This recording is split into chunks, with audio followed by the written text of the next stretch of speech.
Le Frexit dès 2017. Bonjour, je suis Laurence Olivier, déléguée départementale du Val-de-Marne. J'ai choisi de réaliser cette vidéo à Colombelles et Deux Églises pour deux raisons. La première, bien sûr, c'est un lieu hautement symbolique, mais c'est aussi dans cette région Champagne-Ardenne que de nombreux maires ont choisi de parrainer François Asselineau. Dans cette région, mais aussi dans les régions limitrophes, Lorraine, Picardie et Bourgogne-Franche-Comté. Bonjour à tous, Alain Parisot, délégué régional de la Bretagne et des Pays de la Loire.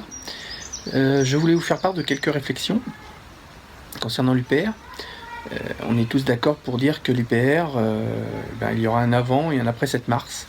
Le 7 mars, c'est la date à laquelle on a appris que François Asselineau aurait les 480 parrainages pour l'élection présidentielle.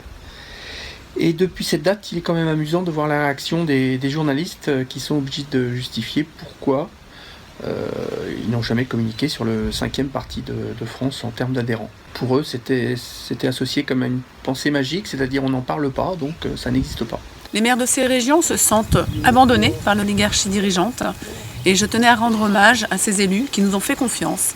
Nous devons dans cette campagne défendre la France, ses cantons et ses communes.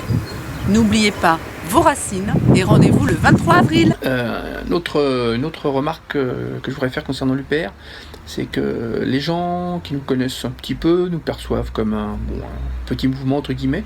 Donc en fait c'est comme s'ils percevaient au loin sur la plage une petite vague qui arrivait, une petite vague qui n'était pas très haute.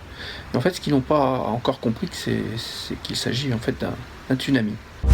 Le Frexit dès 2017.